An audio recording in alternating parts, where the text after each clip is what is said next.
Hey there, everyone. My name is Zach Umperovitch with Zach's Contraptions. I'm also the co-host of Contraption Masters on the Discovery Channel and the National Contest Director at the Rube Goldberg Institute, amongst probably a bunch of other titles and stuff like that. Some might call me a madman against this wild background of everything. By the way, real background. This is my real world that I live in, work in, real props lying around. But thank you all for joining me today. This is a question and answer session for anyone that's interested in anything about Rube Goldberg, questions about the Rube Goldberg Machine Contest, the Young Inventors Program, Invention Convention. I teach a course at the University of Edinburgh, so I might have students come from that. But with it, I'm here just to answer anything anyone might have.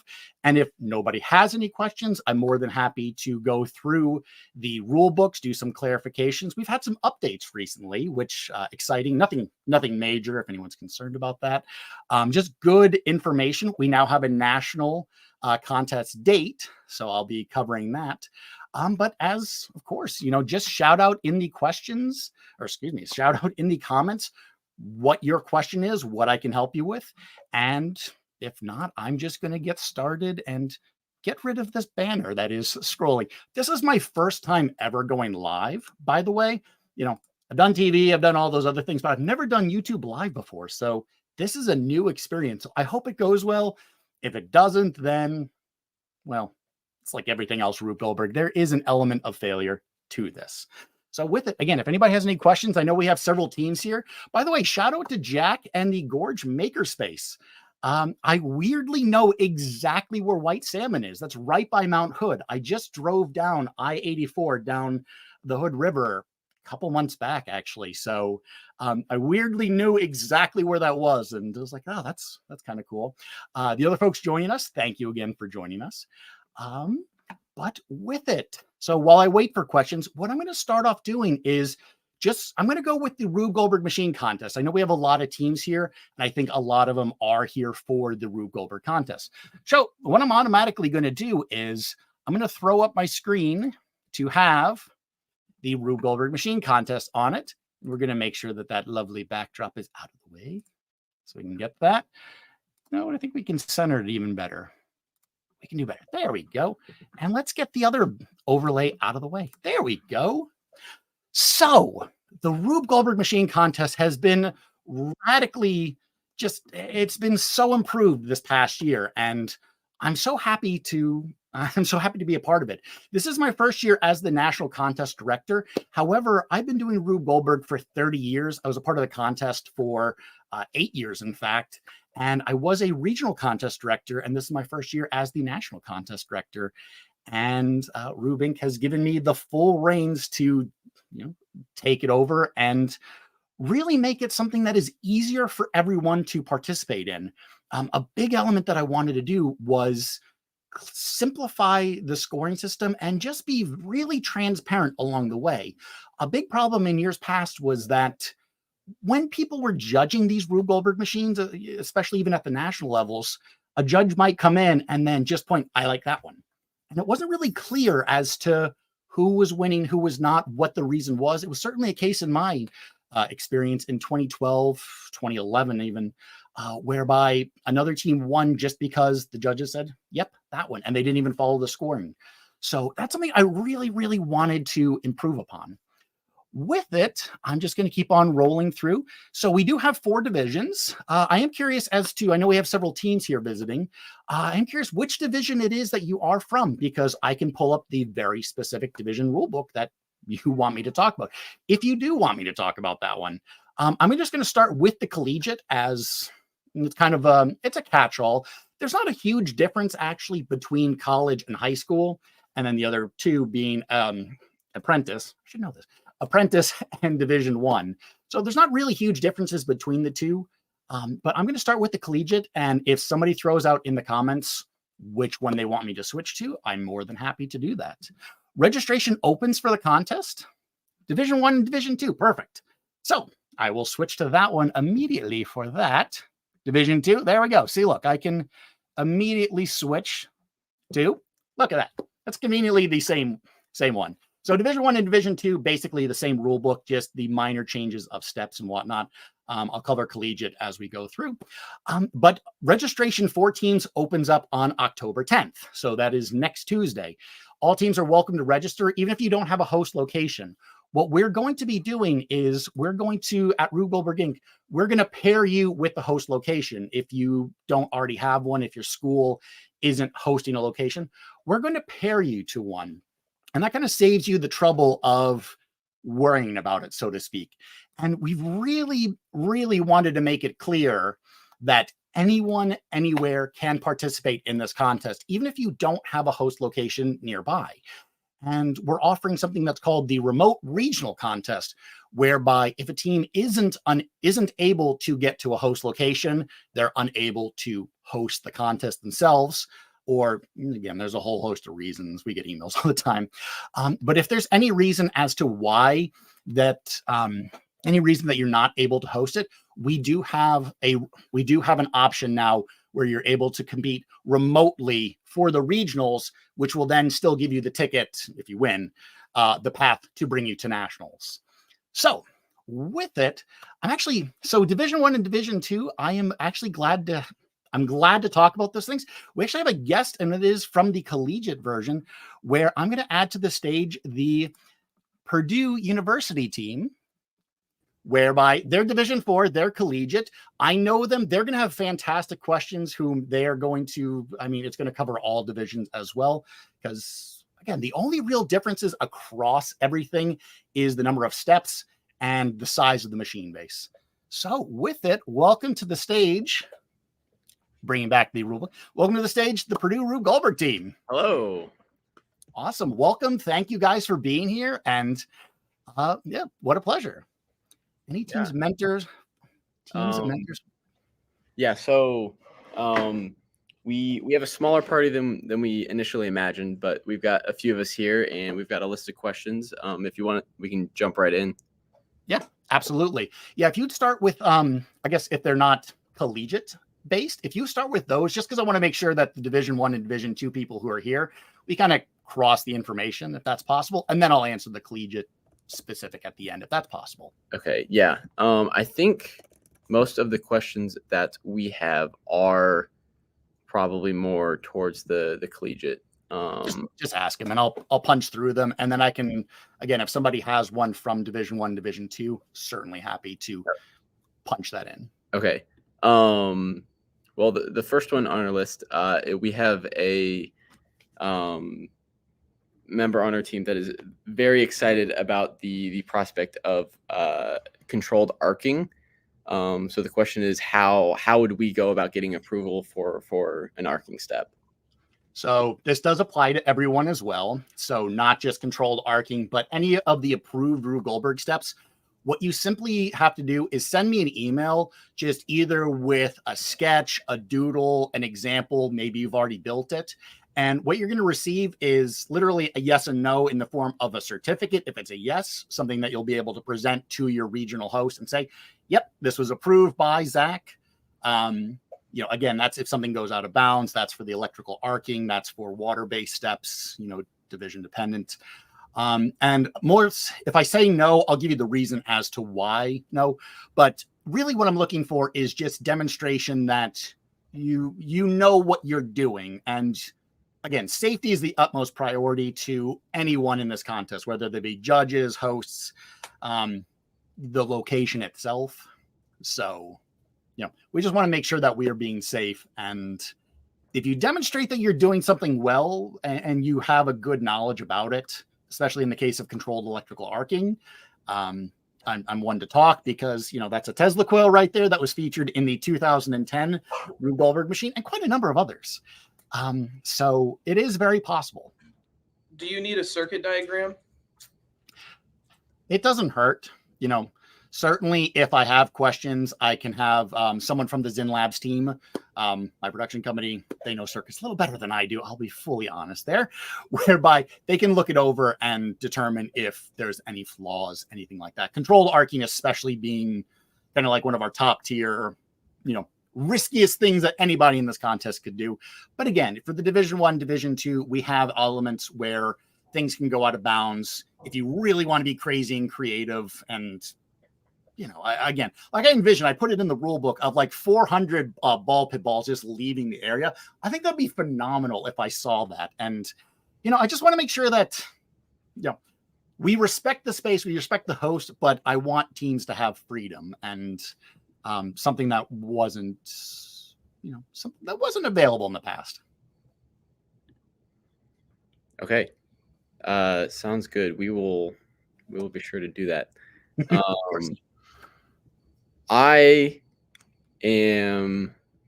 We've got a couple questions here. I'm not sure that I fully understand them. Hopefully you will. If I don't understand, we've got a problem, because then.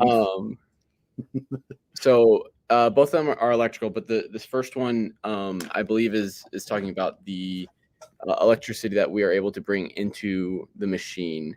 It's about the amperage. We're wondering if it's what's available to us is a NEMA 15 outlet. So to announce this, so for at least for the high school and the collegiate competitions, the national contest will be held at Purdue University, the Armory building. That's going to be on April 6th, 2024, Saturday. With it being that you are Purdue, you know, you are already there, you'll be able to go to the Armory and physically ask them about that. I'm not 100% sure. Let me put it this way. In 2012, we had a machine that had a full working steam locomotive engine and 300 steps, and it was a crazy beast. And we never tripped any circuits with it. So, and I think we pulled 5 or 6 amps alone with the machine. So if I'm not mistaken correctly, and, you know, there was never a surge issue.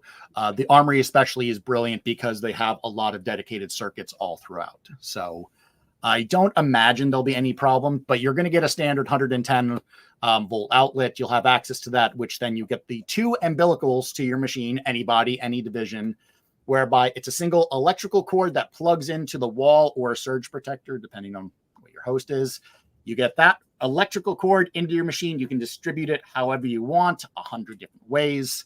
And then you also get an air hose or water hose, you know, just something else that you want to make use of to it. The typical is an air compressor hose, but, you know, because having a big air compressor in the machine, not fun, you know, but you're welcome to it. That's, again, for all the divisions, what I really tried to do is give you as much space as possible to do whatever it is you wanted. So for Division 1, you have a 6 foot by 6 foot by 6 foot cube. For those unfamiliar with the history of the contest, for 20 years, 6 foot by 6 foot by 6 foot was the maximum. That's all I ever did in all my years. That's as big as it got. So Division 1 gets 6 feet, 6 foot cube. Apprentice division gets the 6 foot cube. Division 1 gets the 8 foot cube. Division 2 gets the 10 foot cube, and collegiate Division 3 gets a whopping 12 feet. I say that with an air of caution to everyone because standard box trucks tend to only go. I just had this problem very recently where even with a 26 foot long box truck from U-Haul, the door only opened around 80 inches. So bear that in mind of it. You need to transport it. And that was 2010, one of my machines. We built it and it did not fit in the box truck that we rented. So we had to literally take it in halves and bring it on my pickup truck. So transporting the machine is going to be something you need to have a lot of forethought with, but kind of a long deviation from your electrical question, but it all pairs together. Yeah. And you actually answered our next question, which was about what we're allowed to bring into the machine. One is electrical, and then we have another one that can either be water or air. Is that correct? Yep, okay. Absolutely. And that's the same for any division. That's no difference there. Okay. And our last question is about what would be considered a hazardous material. Is that something that we can reach out to you about, email you, or is there? Okay. Yeah, just again, if anybody has any questions ever, it's what I'm here for. I've been doing this for so long. I've done so many projects. I can pretty well spot the difference between hazardous. And if I don't know what it is, there is this invention called Google that I can quickly look up if it's going to be a problem. And really the main reason for that is, again, our host locations. We just want to make sure that we're not causing damage to anywhere where, it's safe for transport, etc. Okay. That's all the ones that we have. Maybe more will come up, and we can throw them in chat. But sounds great. Yeah, awesome. Well, yeah, no, thank you guys for joining. I wish you and everyone the best of luck. I'm going to bring it back to the Division 1 rule book right now. Awesome. Take care, guys. All right. Thank you. Yep. So bringing back the Division 1 rule book. So that is just to be confirming. What grade level is the Division 1? Just out of curiosity. Division 1 and Division 2. So Division 2 being the high school students, Division 1, typically Division 1 being 6th through 8th, Division 2, 9 through 12. So just out of curiosity what the grades are. But going through it, so registration opens up on October 10th. And with it, what I've made, we got 6th and 7th grade. Excellent. So with it, anybody, this is all for anyone on the rule books, which we're going to be revising, sending out a new link to them. The old ones are still perfectly fine, but they just include more information, more links so that you don't have to go searching for them. There's going to be a team registration form, both found on the website and in your new rule book, that you can just click on that, you register, simple. And registration to Rube Goldberg Inc. is completely free. So that's something that we're really proud of. We don't have to charge you fees from us in order to compete at any sort of regionals. Your regional host, whoever it might be at the location, they may charge a fee. And typically why they do that is either to collect it for a prize pool or just to ensure that you actually go. Because we have quite a number of instances where, again, if you think about it, if it's just free to go, again, like a free concert or something like that, something comes up last minute, you're more likely to not go to the free thing. Whereas if you put money into it, you're sort of vested. So a lot of regional hosts will choose to do a registration fee, but RGI specifically doesn't. Could a 5th grade team compete up into Division 1? It depends. So 5th grade is like the one exception where we would bump you up to the next. It really depends on your machine design, making sure that, it doesn't, your machine is up to par. And that's just a discussion, an internal discussion of, yourself and myself, and happy to discuss it, happy to jump on a call, anything like that. And just, it's to make sure that, a lot of times 5th grade students actually do a really good job. And that's why I kind of thought that you could probably jump up to it.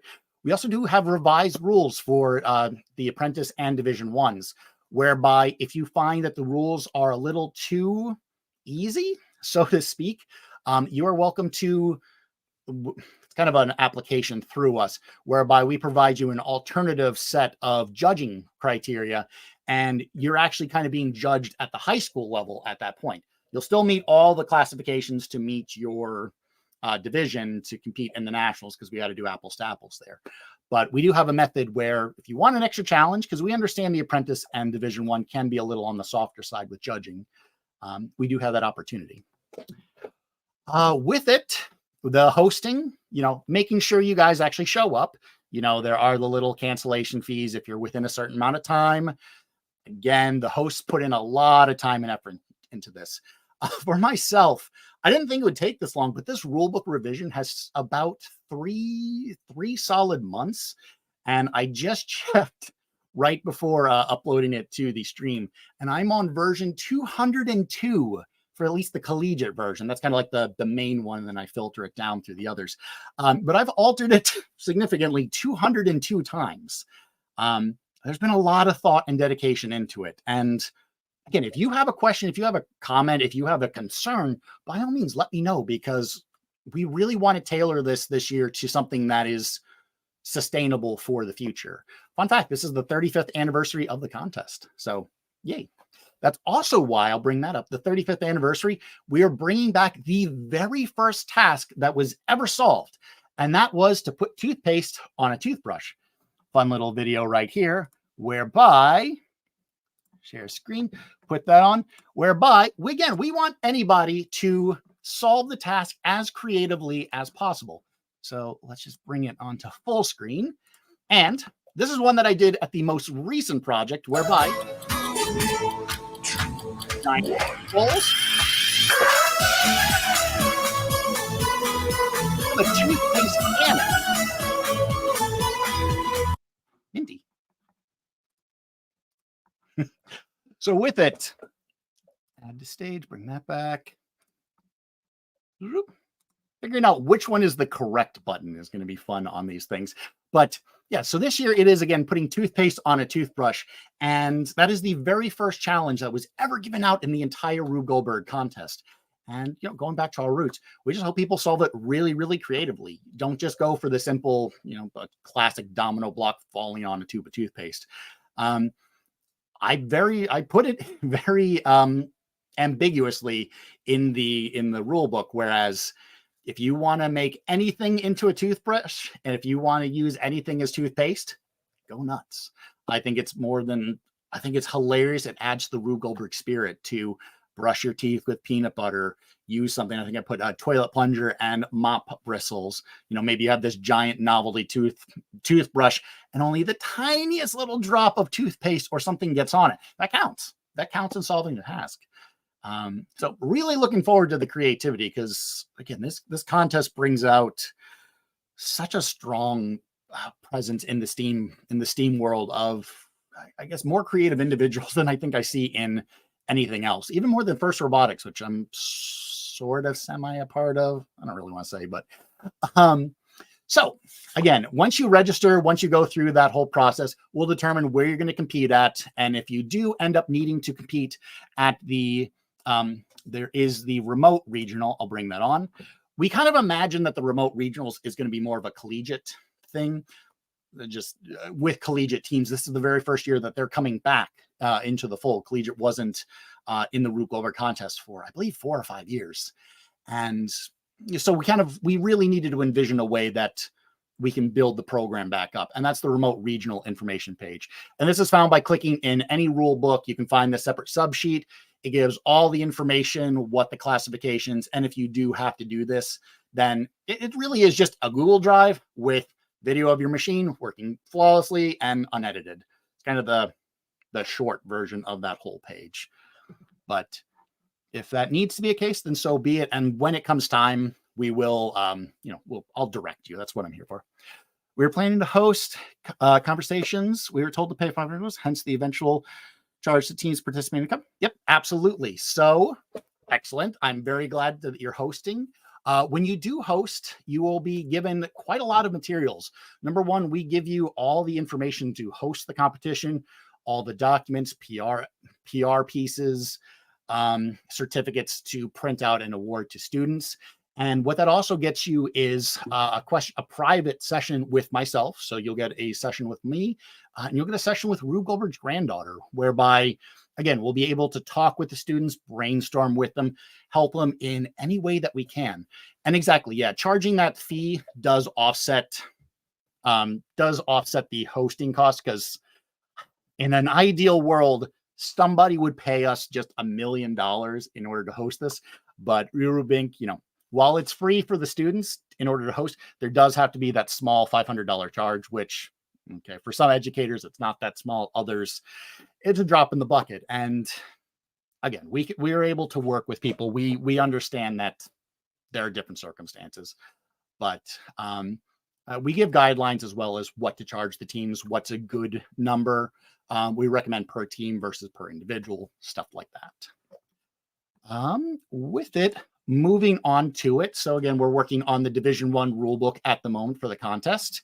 And again, safety is kind of the biggest priority. Just no matter what you're doing, be safe. I know that Rube Goldberg machines, while you're building them, people can get sloppy, people get lazy. It is a natural thing when you're working with lumber, boards falling. Just, for myself, I've had quite a number of injuries over the years in larger projects, I'll say.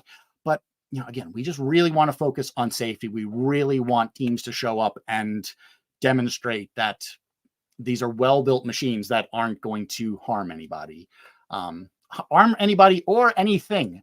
So next bit in the rules, one thing that we always put is no live animals, no dead animals. There was an instance in the early 2000s where a team brought, I believe it was a hamster guinea pig, and they left it, and the poor thing succumbed to whatever they did to it. I wasn't a part of that one. But again, we just want to make sure everyone is completely safe. With these, so Division 1 specifically, your step minimum is 15 steps. That's not that many. If anybody's ever played the board game Mousetrap, which is located right behind me, the classic Mousetrap, not anything else, that board game actually has 14 steps in it. Achieving 15 steps, 10 steps for Apprentice, and 20 for Division 2 and Division 3 is not that much. It really isn't. As long as you're not counting dominoes and ball runs going back and forth. But truly, those step count minimums, yep, there is no issue there. For our lower divisions, we do have a 75-step maximum. And that's with those age ranges, we really want you to focus on the basics of what a Rube Goldberg machine is, ticking all the boxes. And that is solving the everyday task, putting toothpaste on a toothbrush, that it has everyday objects, really key element with Rube Goldberg projects. Again, one thing triggering after the next, it's a chain reaction as well. But importantly, it's humorous and funny. You need to have all 4 of those boxes ticked in order for it to be a Rube Goldberg machine. If it's not funny, if there's not something ridiculous, if there's, the very classic example we always see is a Hot Wheels car rolls down a track, which it's a series of dominoes, and that causes the ball to roll. That's a chain reaction, not a Rube Goldberg. So, because again, it's very standard. It's a chain reaction, but a Rube Goldberg is one step higher because it incorporates that humorous element. And that's why we even put in the rule book itself of, minimal to no dominoes and little ball runs, because in the next page we outline as to what kind of the steps are. And a series of dominoes, one thing happening after the next, it's risky, it's unreliable, it's not fun to watch. Dominoes have their place in the chain reaction world. Don't get me wrong. I know plenty of domino artists. As a producer on Domino Masters, helped design the challenges. But imagine setting up one of those big domino reactions and trying to do it within a 15-minute span while all the other team members are trying to reset around you. It just falls into chaos really, really quickly. So we just don't recommend dominoes of any kind. Judges are even told to look for them and deduct points, because we really want to take dominoes out of the Rube Goldberg world. What is the weight the presentation from the team compared to the total store in the run? Yes, I can skip ahead to that. Absolutely. So kind of part of it is first impression. That's incorporated in there for Division 1. The presentation, that's kind of where we talk about the ease of it. The presentation is necessary for Division 1 and Apprentice, but it's only worth 10 points in the overall scheme. So if you look up top, there's first impression, construction, artistry, theme, and presentation. So weight-wise, it's 10% of the overall score. So not a whole lot. When you get to the higher up levels, that's out of 200 points. The lower divisions are out of 100 points. And so 10% of it. And it's pretty easy. It's, a 2-minute narrative is, less than a page of text if writing out a script. That gives everybody a chance to say one sentence, if not a couple words. And, the simple act of dressing up, adding music, adding some sort of narrative to your machine, it's pretty easy to achieve a good theme and a good task. Like, if you're doing a toothpaste machine, one of the probably obvious ones that people will choose is, going to the dentist. But, maybe someone does a Jurassic Park theme whereby, the dinosaurs are going to go extinct if they don't brush their teeth. This is really coming off the top of my head here. But again, it's a last minute, dinosaurs need to prevent themselves becoming extinct. Otherwise, once they brush their teeth, they have a sign, it causes the meteor to go away. These are just like the silly, ridiculous narratives that just come to the top of my head there. And, that right there is going to give you a really good score. Okay. Within the judging forms, there's a category for creative use of everyday objects. Is there a limit for how much we can alter objects before they're no longer considered everyday objects? Don't 3D print. There's, in fact, a guy on YouTube and TikTok right now who is 3D printing his entire project and calling it a Rube Goldberg. Don't do that. I've messaged him saying, stop, because you're actually really teaching people that this is bad.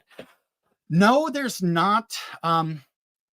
There really isn't a strong limit. I mean,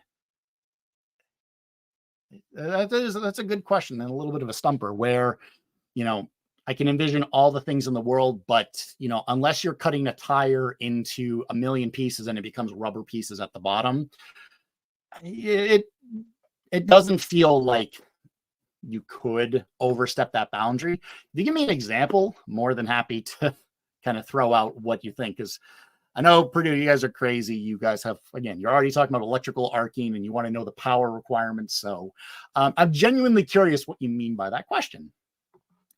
Kind of skipping back a little bit.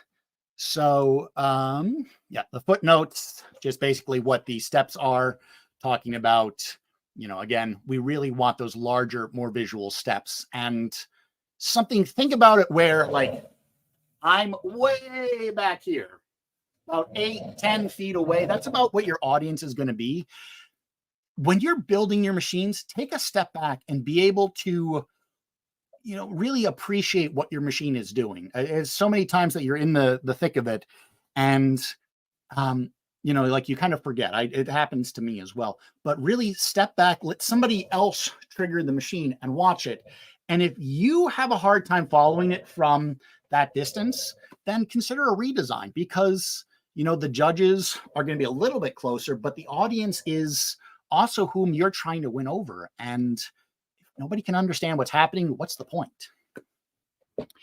Question that arises, since at the Nationals, the presentation was a deal breaker compared to engineering technical complexity. Reading that again. The question arises, since at the Nationals, the presentation was a deal breaker compared to engineering technical complexity. So in the lower divisions, there is definitely, again,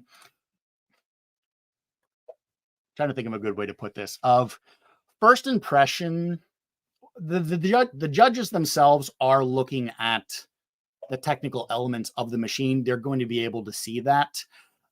Construction and artistry, construction itself, that falls into it as well. That's why we really, as you can see by this case, whereby 5 of the categories or half of the points are dedicated to really subjective scoring, things that anybody's going to probably come in and have a different answer to, whereas the other 50% of the score is dedicated to objective. It's either yes or no, you achieve this.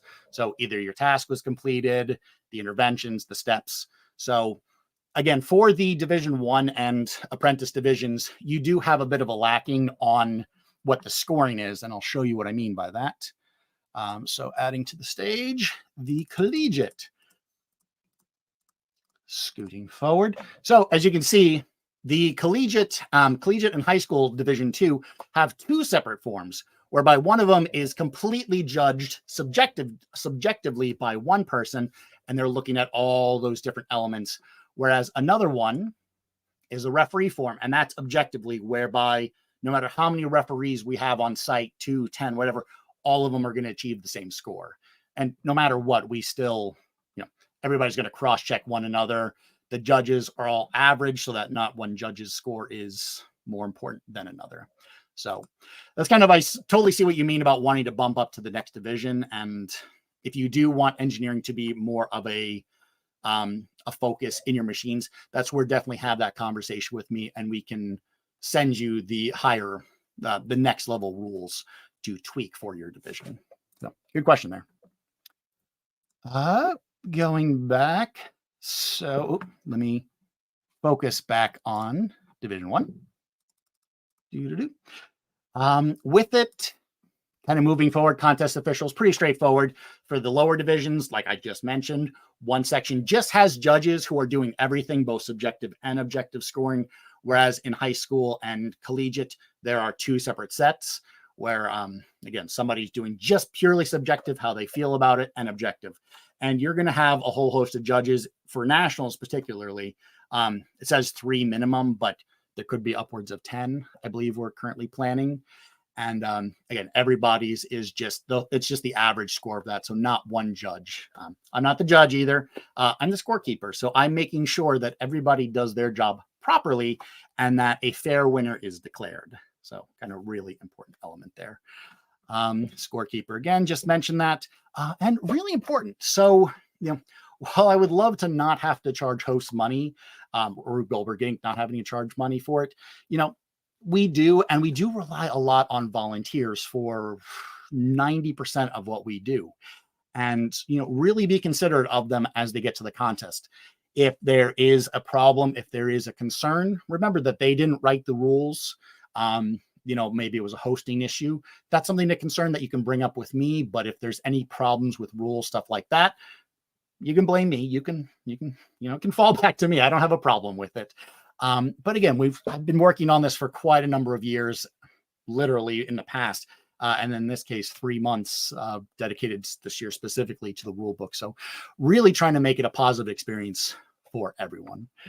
And literally, we just kind of covered most of the scoring right here, whereby, again, half and half, subjective, objective, no unequal weight there. And really, the highest score wins. If there's a tie, we do use of objects. And really, when it comes down to is the very last classification being the final total step count, because in the past, that was actually a deciding factor. Many teams scored the same amount of points in quite a number of years, and it was decided by the total step count. And it was something I didn't really like because in the case of my machine, for a good example, we had a 300-step Rube Goldberg that literally broke Guinness World Records. But was it the best of the competition? I don't think so. I don't think it competed the best, anything of such. And in that case, had we gone on par with another team based upon runs, it wouldn't have felt fair to have won, if I'm honest. Our machine didn't work perfectly, the run, of course. Yay. But had it come down to it, it just never felt like the number of steps is important. Because again, we want to focus on story. We want to focus on the construction and what you're doing to tick all those 4 boxes that I mentioned earlier. The everyday objects, solving the task creatively, making sure one thing triggers the next. And again, that it's really humorous and funny and ridiculous. So like one project that I have coming up is a ladder on roller skates. So don't tell anybody, even though this is being recorded, but that's a project and a fun idea that we have that we're currently testing. And it's just really, really silly. Provision for participants. We're giving you a table. So you get a table that's not to put your machine on. Most machines, again, are built quite gigantically in their own right.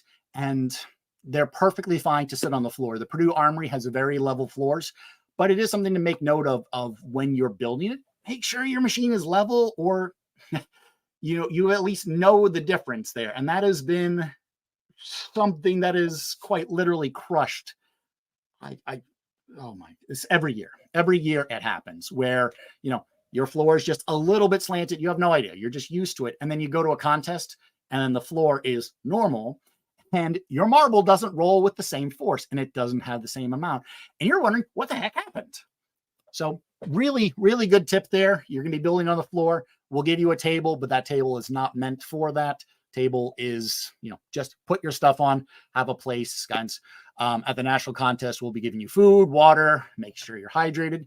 You get the night before as well to set up your machines. So if you do make it to nationals, you're welcome to show up. We actually encourage you to show up the night before, set it up, perform any repairs, and meet the teams. You get the one plug, which Purdue is very concerned about, poking on you guys. But yeah, you get the one standard plug, and then that way that's the one umbilical, the electrical umbilical you get to your machine. And water access, again, we can't predict every single host location. We just can't predict the water for every single location. So, bring your own water. It's safe. Everywhere has a bathroom, it's just kind of, so unless you want to dunk a bucket into a toilet and get some. Yeah, for sure. Purdue, when will we know dates for regionals? Great question. So hosts have until January in order to register. Again, for collegiate specifically, trying to get regional locations is going to be, we're working on that specifically because there has been that lull the past couple of years to get them back in. Again, why we created the online regional contest in that regard. So if you don't end up participating in a real regionals, your machine video will be due by February 18th. So typically speaking, most colleges hold them the second or third week of February. That's a very typical time for regionals. But if you do end up needing to go to the online regional submitting the video, that's going to be due February 18th, just to give you an idea. So regardless, I would say get your machine ready by the second week. Valentine's Day is a good guide for most people to have their machine done by then and test it, really test it. Something that is not a lot of teams, again, don't do. They build their machines and they test the individual components, but they're scared to run the whole thing. And test it before you show up because, again, you want it to be a good show. You want it to look good for everyone participating. Judging form definitions, I'm not going to go through every one of these. These are something that you can read, but it's just the exact clarifications of what we're looking for each of these brackets. So an intervention, meaning that you have to touch the machine in order to make it go for any reason whatsoever. If you have a human in the machine and they sneeze and it knocks something off track, well, that's an intervention. You are allowed a human in the machine. Does a host need to accommodate remote teams? Nope, that is fully on us. So a host site is just in charge of your in-person teams.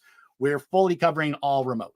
So RGI has remote, you have in-person, full distinction on the two. Number of steps, if your machine, so it doesn't matter on which category, if your machine doesn't have enough steps, you're disqualified, sad as it is. We had a team that they showed up to nationals and their machine had broken in half and they only were able to get half their steps to work, but it still fell below the minimum. And so I think we were nice about it. But in the case of, if you show up to nationals or regionals and your machine doesn't have enough steps, that's kind of one of the two basic elements of needs to fit in a box of set size or, has to meet this minimum steps. And those are really the two things there. Are you planning to run judges meetings prior to the event to have a uniform judging procedure? Absolutely. So on my YouTube channel, Zach's Contraptions, as we're all here now, bring this over here for a second. But yes, absolutely. There's going to be videos, video guides for judges that I'll be posting that really gives a breakdown of what they should be looking for, what they should be doing. In addition, so that's kind of part of the regional hosting packet as well. There's a little meeting prior. A host should be familiar with the judging. And it is pretty straightforward for the most part. It is, you have the one explanation page prior, you have this, but I do have a document in the works that is just, if somebody really wants to know all the nitty gritty, maybe what an example of what a score is, that'll also be provided in your hosting materials. And again, on the channel, there's going to be quite a number of educational videos. They're in production mode. So if anybody's interested, there are currently what I have coming up. I have the Rube Goldberg, the key components, how to count steps, how to properly count steps. Let me say that. What's the other one? Oh, and adding simple machines to your project. That's something, primarily for apprentice and division one. Really, simple machines are the bread and butter of a Rube Goldberg, and doing them effectively and creatively will pretty much automatically give you a good Rube Goldberg machine.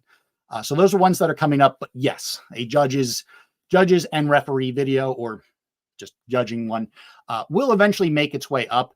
Those probably won't be up until, I want to say, December, January, just with the timing of everything. So good question. Bring it back. Nobody really needs to see my ugly mug anyway. So with it, machine physical size. For the younger two divisions, again, it's a little softer where if the machine isn't built exactly, you get 0 points. In the higher divisions, it got to be within the box. Again, we're trying to encourage our younger team members or our younger divisions to just be a part of this contest and have fun. And yes, there are rules. There are things that we do need to have, but at the same time, I just don't want to eliminate anybody over just stupid technicalities, quite honestly. So, runtime, again, keep your machine within a run. That's again, if you have an intervention, that is counted in your run. So whoever's sitting there, your judge will have a stopwatch. The second you start your machine to the second the task is solved, that clock is running. If a ball runs 20 feet out of the machine, go get it quickly, because your clock will go over, and yeah, you will deduct points in this case. If you're doing, so if you do have to submit for the online regionals, and that can be for anybody, by the way, the online regionals that I mentioned, if it comes down to it, apprentice through collegiate, you'll all compete separately within your appropriate divisions, but it could come down that anybody could have to go to that. And in that, you would submit your video and a picture of the dimensions of your machine. I'll make note of that. Judging in particular, does anyone have any questions with that? Again, like I mentioned, the scorekeeping is really just an average system of, however many judges you have is, that's the number that it's divided by, and your score is averaged. And the team with the highest point total wins. There's no multiplier. There's no, I know for the chain reaction contest in the past, there was a volumetric calculation that your machine couldn't be more than this, even though they were given a space. I was just like, no. It's like for the lower division, it's out of 100. For the higher ones, it's out of 200. And you win, and there doesn't need to be anything else. Really, the only thing we ask that you submit other than the machine is a step list. That's why the video on how to count steps is really important. So, making sure you have that step list, because that is scored. It's the number of steps you have is a part of your scoring procedure. But otherwise, that's just 3 printed copies delivered to us or emailed. It's 2023. We have all the different ways to send things. Just making sure that that's available, to us. And that's bring yourselves a machine and have fun. And really, the rule book is, it's a long rule book. I'm not going to lie to you, but I wanted to incorporate everything into it. There didn't need to be 100 links for you to have to follow on the webpage. I just wanted it to be there that you can scroll through. I know several people, myself for years, like this is the Bible of Rube Goldberg. We follow it to a T. And I wanted to incorporate helpful hints, the frequently asked questions, and just almost all the information that I could possibly pack into each of these. And with it, just again, helpful hints on the verbal presentation, what you should say, talking about the theme, dominoes and ball runs, again, being very specific on just try not to, and really just different ways to add humor and etc. I want to touch on the how to build on, especially for Division 1, because I know we have someone here for that. And Division 1 and Apprentice. An adult who is not part of the team is allowed to help with the base. It's perfectly acceptable. I don't see any issue in it whatsoever in having something that's solid, because the base is critical. That's, everyone's going to have to transport it. Nobody's physically going to the armory and building the Purdue Armory and building their machine there. It's got to be moved. And in order to move, you need a good base. And it's fully understood that a child, in 3rd grade, an 8-year-old, might not have the build skills to make something, something sturdier than, say, a big old cardboard box.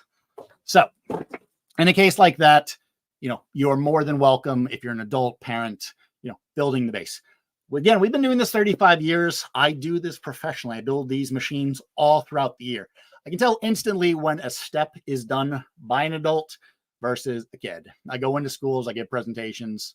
I know the difference.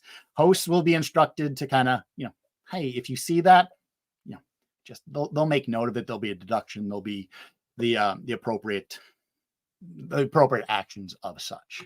So, but with it, what I recommend building is, just 2x4s, having a 2x4 base and plywood on top of it, and just kind of having puzzle pieces of it. So, very much think of a sheet of plywood, putting 2x4s underneath it, some as supports. And then, if you have a 6-foot machine, having it split in 2. So basically having 2 halves, that's going to be able to fit through any standard door. That's going to, what is that? That's 36 inches, maybe a little bit shorter. But, just really consider that to get it out of your space, you might have to fit it through a door. And to transport it, you're going to have to get it into a box truck, the back of a car, a moving van, just something. And having these smaller segments whereby, again, if you take a piece of paper and assume that I can rip a piece of paper in half, but it's against kind of like you have a 2x4 section here. And when you get there, it links up to this and it links up to this section right here. wow, let's pretend that I put this together right. And really, when you're crossing those barriers, just having either a ball, something swings across, it's just something simple to connect from those barriers. It is going to be one of the most effective ways you're going to be able to transport and reconnect your machine on site, wherever it may be. And that's the case for any division for sure. With any more questions? You guys are asking fantastic questions. Thank you again. And thank you for being here. Again, thank you so much. I love that there are people that are, either have questions or enthused about Rube Goldberg, or, they're just, you're insane like me. Maybe not as insane. I'm probably a little insane. With it, we value teamwork. This is not something that can be done by yourself. We don't want it to be done by ourselves. I build machines by myself on occasion, and most of the time I try to throw in an animal, like one of my pets, because there's just something special about that collaboration. It really does add to the whole STEAM effect of all of this, in that, I have great ideas. I know that. I've done this for, again, a number of years, but I know other people also have equally great ideas, and I don't know everything. I know that I don't know it. And in collaborating with people is one of the best ways to create a fantastic machine. We only require that a team has 3 individuals, and for a host to hold a host location, you only need 3 teams. So in theory, any host site only needs 9 students to participate in such. But 3 team members, perfectly fine, acceptable. The Purdue team, when I ran it for a number of years, we had 20. Went down to 12 after a while. I don't know how many you guys have currently. Throw that out in the comments. I'm genuinely curious how many people are signed up this year. But having that number of people be able to be a part of this is something really special. What is the ruling if, as host, we do not reach the 3 teams minimum number of teams participating? Depends. So there's got to be 2. Let's be honest here. There's got to be 2 there. 3 just provides enough of a contest for that. I'm ruling it as a per base situation. Again, just email me if there's questions, concerns. Obviously 2, you can't just host a regional host by yourself and then send them on. We would, look at that. Purdue has 20. So see what I mean? Crazy. And they don't have the biggest workshop. I visited them earlier this year, and it's not the biggest workshop that they fit 20 people into that space. As a per host basis, again, I communicate with everyone. I'm very fluid. I try to, if anybody's reached out to me, I know Jack from the makerspace earlier, like I try to answer back really, really quickly to anybody that messages. So, again, you have a question, ask. I'm more than happy to answer these things and just make it accessible for anyone. That's kind of really my main goal here. So I have to re-zoom in on this. So travel, we've been mentioning it all throughout, how to really, move these machines. And again, keeping in consideration that they're level, that they're possibly built in pieces, and that they fit in a box truck. That is, making a box truck typically, like I mentioned, has around 80 inches of space for that door. It might be bigger inside, but keep in mind that door width. And I could only push the door up to 80 inches very recently for a machine. So I had it was for the paint cannon that you just watched. It was a little bit taller, so I had to remove the whole curtain section off of it in order to get it to fit in my box truck recently. Moving on, frequently asked questions. One of them that a lot of people ask is programmable logic controllers or coding elements in general. About a decade ago, it was more popular and included, and we really stopped and we looked at, go back here for a second. We stopped and we looked at Rube Goldberg's cartoons, and here's quite a number of his cartoons, and probably a little hard to see on this, but they are everyday objects doing absolutely ridiculous things in a simple way. And yes, there were not a lot of those elements back in his time. He was in the early 1900s. He passed away in 1970, but don't you just love that I have all these things laying around? They're comical inventions. And when you add a programmable logic controller, when you add something that involves coding, you're getting towards the assembly line or robotics, because you can do if-then statements whereby if this doesn't trigger at this time, then trigger this step after X amount of time. And I lost a contest in 2007 because a team had it. And it got pulled for a couple of years. Then PLCs got added back. And now I'm just saying, no, they can be used as fail safes. They can be sneakily added. I've never seen anything good come from coding elements, programmable logic controller. So just, trying to avoid that. In the frequently asked questions, what is a step? What counts as a step? And this is actually pretty important, whereby it is the transfer of energy from one object to the next, not the transfer of motion. Transfer of energy meaning that one object has to trigger and hit the next one, chain reaction. If you consider transfer of motion, then technically a ball going through a ball run going back and forth counts as a step. And no, not in our contest, it does not. So again, like anybody has a ball run where it's a row of balls goes down and the balls go back and forth, whether it be 5 balls, something like that. If you have one ball and it triggers a different ball, try not to. That's again, you're getting into the ball run elements. It's have an everyday object that's, maybe it's a ball that triggers an onion to roll down that causes a lemon to get flung. You don't need to do golf ball after golf ball. It doesn't need to be bowling ball. It doesn't need to be marbles. There are so many things that roll one after the other, and just replace it with something else. And you go from something questionable and to the judges to like, holy crap, they got an onion to roll. One of my machines, I had an onion. One of the ones I have for my upcoming book, I have an onion rolling, and it's a very unpredictable pattern. It's if anybody's familiar with train wheels, it actually kind of rolled like a train wheel. Really interesting. Every onion's different, of course. Vidalia onion was what I used. But anywho, moving on. Does completing the task have to be the absolute last thing? Yes. So this happens every year as well, and why it's on the first page. A team will inadvertently, so let's take the watering a plant. And a team had a brilliant machine whereby there was this garden, a beautiful garden in the center of the machine. And one of their first 10 steps, there was water that landed on a plant. Task solved.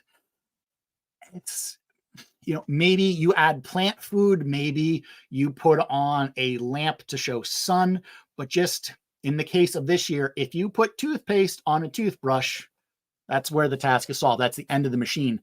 And the judges, they have to stop. And that's what I'm there for as scorekeepers. Like, you got to stop right there. And, it's not to be mean. It's not anything else, but we have to compare apples to apples, team to team. And in the case of my 2011 machine, it was my fault. I take full blame, where I started the machine. We had this big red lever, and it was a machine that was a doomsday machine. And that was watering the plant, funny enough.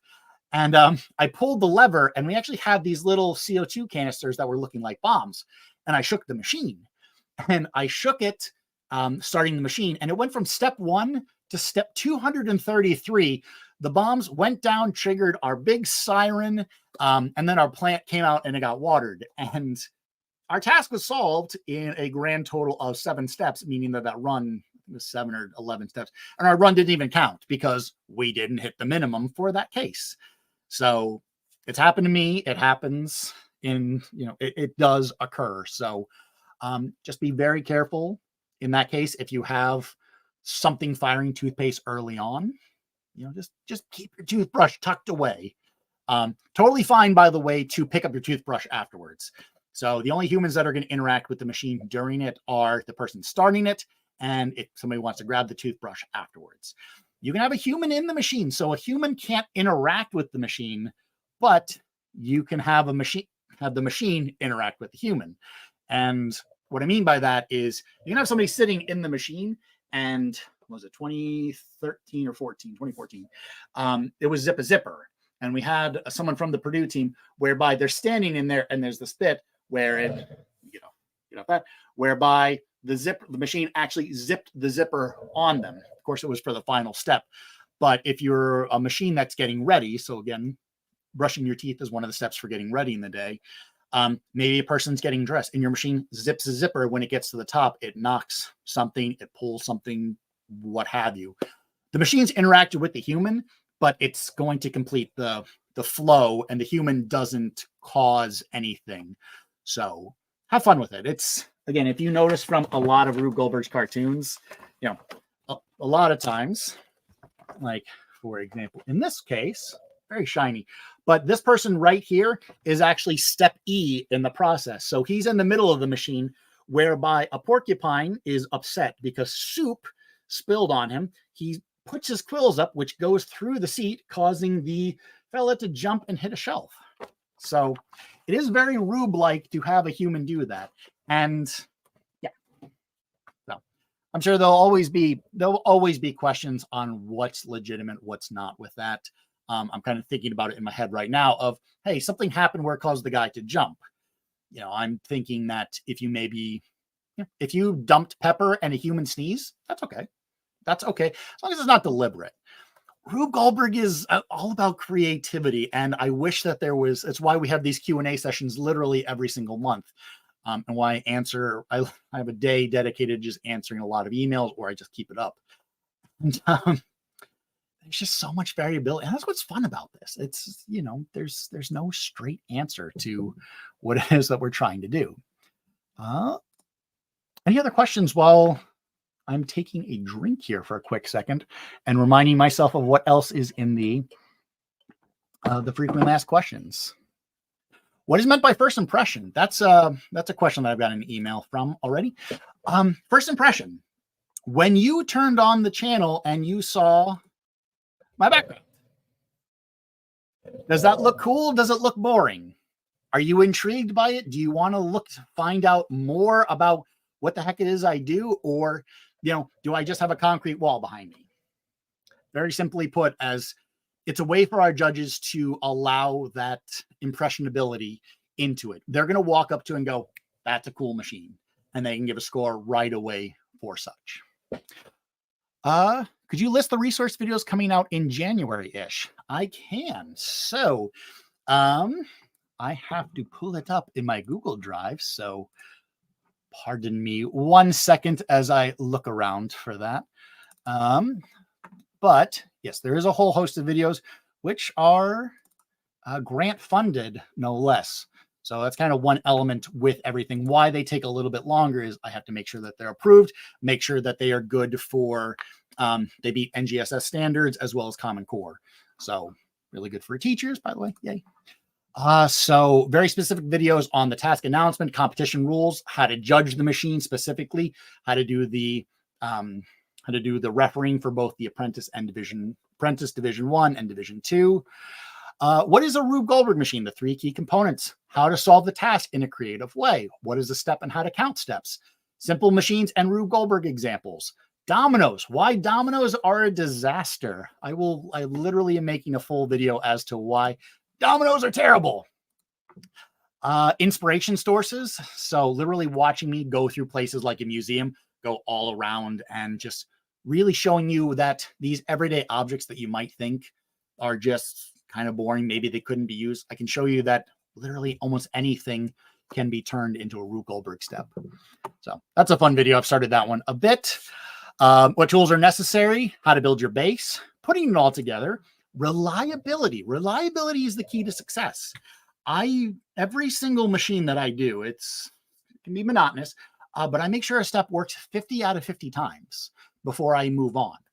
And there's the latest video that I did for the Wicked STEM event right there.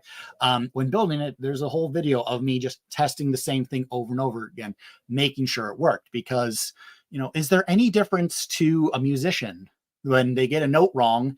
They have to practice. And Rube Goldberg machines, you need to practice. Just like a musician isn't going to get it right the first time, unless you're really gifted.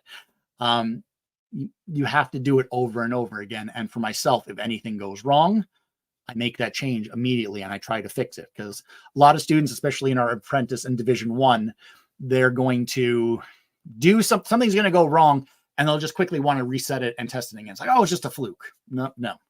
You know, as was it Uguay, I think, said it. I was like, there are no accidents. So it happened for a reason. And with it, and as well as 100 Rube Goldberg ideas and easy examples. Let's see. And then those are the ones that are on the docket. And then there's a bunch else that haven't been confirmed yet. But those are the resource ones currently in production, the various levels of production. A couple should be coming out fairly soon. So good question there. Let's see. So first impression, we covered that. We covered human interaction, touch. Again, for those watching, human interaction, touch. It can be anything. So if a ball doesn't run, and you need to get the ball going again. So yeah, me being me, I have all sorts of fun stuff. You can't really see that on screen now. I see that. But it's a slinky. And I have this little wooden ball and rolls down, rolls out nicely. But the end almost breaks. The slinky's pulled too far. You probably couldn't see it on screen. Let's do that again. But say I have the ball rolling through here. It really just wants to do it there. If the ball rolls out of a very specific spot, or anything goes wrong and you have to physically grab a piece, start it, or if you find that something broke and you have to restart the machine down the line, that's an intervention. And in the case of jumping down the line, say, something skips, then we just don't count those steps in that run. It'd be tricky. It all depends on the judges who are there. If it's at the Nationals, I'm there. I'm the expert on this, so I do know, and I can track it a little bit better. Regionals are going to be a little bit, if that does happen, it doesn't happen that often, to be quite honest, but that's, again, one of those situational. But it doesn't matter how long it takes. So if your machine fails and the ball rolls away and you put it back in there and the ball rolls away again, that's still one intervention. We're not going to hound you on it until you're able to make your machine go again. It's just one intervention. And if your machine goes a little bit further and then stops, that's intervention number 2. And we're pretty generous with it of back in the scoring. If you have, for the lower divisions, if you get up to 10 interventions, you lose 10 points, but you're not going to lose anything more. For the higher divisions, if you lose, I believe it's 20 points for that as well, or 20 points, 10 interventions, but 20 points. But we're not going to take away excess from that. But if you think about it, a machine that doesn't have good reliability, if you have to touch it a lot, you're going to score a lot less in those other categories of construction, impression, stuff to that effect with the judges. So you can almost assume if you need a lot of interventions to make your machine work, it's not reliable, it's probably not going to win. So hopefully that makes sense. Going back, so we kind of touched on all of those. What are the differences between middle and elementary school? Well, very simply put, the number of steps that is required, 10 versus 15, and the size, 6-foot cube versus 8-foot cube. Otherwise, there's no difference. Even high school, it's pretty much the same thing where there's the refs and judges, and there's only the size difference. The steps are even the same, but high school students aren't allowed to do controlled arcing. Sorry. Any copyright rules? Any copyright rules is brand names. Normally, so, we're still working on the sponsor, exactly who it is. If we have Crest as a sponsor, we will at Nationals give you a tube of Crest. So you'll need to have that on your machine. We'll tell you in advance so that you can plan for using a Crest bottle of toothpaste versus whatever. Or again, if you use peanut butter, then you don't need it. Normally, yes and no. It's always good publicity for these brands. So if you do have something like big and bold, like if you have Disney on your machine and it's just like you, for whatever reason, have the Disney castle and the little thing going over it, ask if that's okay. If it's, something really, really tiny, I'm trying to find something that is even remotely similar to that. But like, if I'm using that helmet over here and it's got this little tiny logo, if you want, Greek it out. Greeking out means just put a piece of tape over it, cover it up. But there's no real issue. We've had machine themes that are Indiana Jones. We've had Ghostbusters. Myself, our team did a James Bond machine, so nobody's had a problem with it. The only issue is if we have a very specific brand, they don't want to see the brand on there. So, just be careful of that. Which we'll let you know when all of that is able to be public knowledge. Resource videos. If you have any questions, again, just ask me at any given time. Financial considerations. Rube Goldberg machines are not that expensive to make. It's why we really highlight the, not 3D printing things, not, you don't need to spend a lot. Go to a local thrift store, go to a Dollar General. For every single project that I build, I go to a thrift store and immediately there's a Dollar General right next to it. And I'll spend $30 in, that's now $1.25, but I'll still spend about $30 and I'll just get the various little things, popsicle sticks, roll of duct tape, stuff to that effect that I use, zip ties. And yeah, it's, a typical machine. If you're going all out, you might spend upwards of $1,000 with lumber, with electronics, with all sorts of stuff. I mean, Purdue team throw out a number that you guys typically spend nowadays. But even for some of the big projects, if you use what you have laying around, I mean, you never know what you have just sitting. Like, here's this gigantic ball that not only rolls, it bounces, it compresses. You can do all sorts of things with it. I just recently used my rain boots back there to kick a tire. And now I have to buy a new pair of rain boots because that's currently got a cemented block of wood in it. But again, just using what you have available. I know some students don't have that availability. So thrift stores are, and dumpster diving, it is really those sort of things that make it accessible to anyone to be a part of this contest. Really, the most expensive should be the lumber for building your base, and any transportation that comes with it, stuff to that effect. And that's really it. And if you're interested in hosting the contest, again, you only need to have, pull up a little further. You only need to have 3 students per team and 3 teams. If you're down to 2 teams for whatever reason, let me know.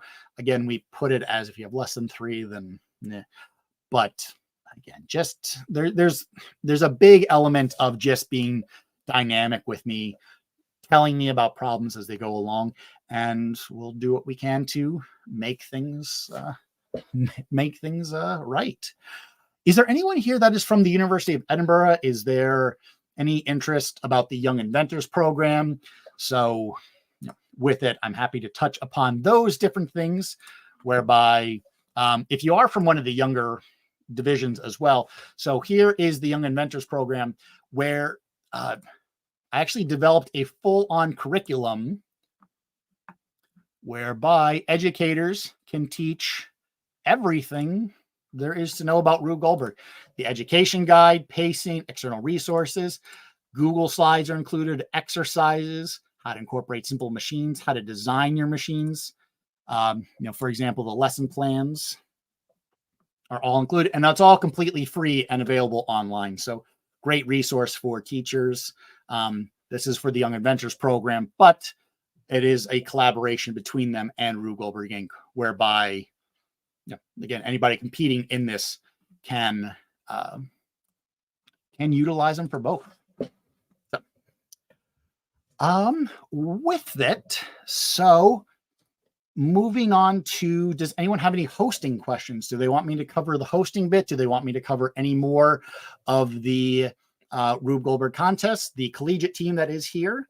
Do you guys want me to cover anything more specific about collegiate?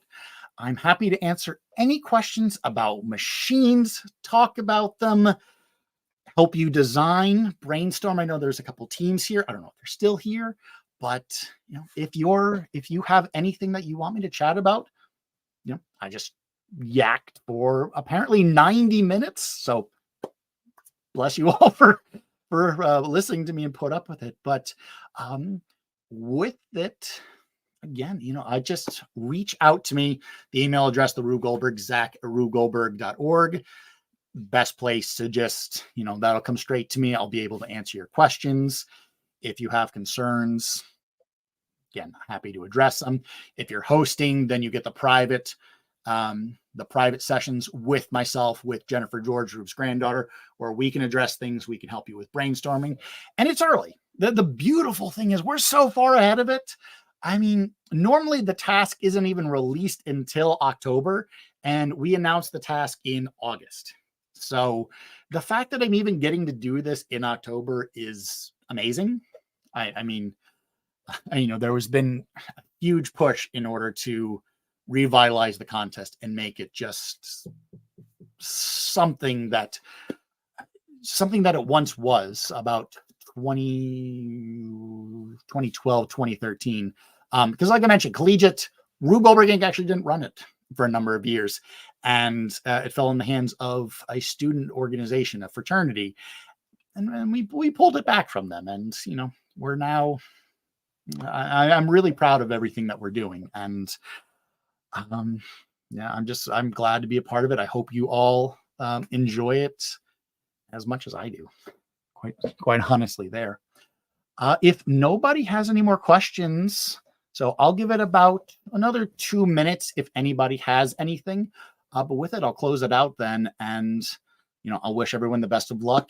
The next live question and answer is going to be November 1st. Yep, not a problem. You're welcome. Absolutely. Next question and answer session is November 1st, same Wednesday at 7:00. Again, be on the lookout for the educational videos that are coming out. Absolutely, Carlo. Glad you guys could be here. Yay. I'm glad Purdue's excited. It's, they were my team after all. That is the team that I was a part of for many years. So it is really nice to see that they're still strongly involved in it. And, the legend lives on, as so to speak. But yeah, if give it another minute. Any other questions? But with it, again, I've been Zach Umperovitch. If you haven't already, do the thing, subscribe. I hope everyone is. That helps me. That helps fund stuff. That's, it's how we're going to access, how it's, how I want to be able to access people. Hopefully have more people in the future Q&As. I know, again, really early. So, with it, thank you all so much for joining. If you're watching this and haven't joined us live, thank you so much for listening. And I wish everyone the best of luck. Again, Zach Umperovitch. You can reach me at zach@rubegoldberg.org. And with it, I wish everyone the best of luck and have a good night. Take care, everyone.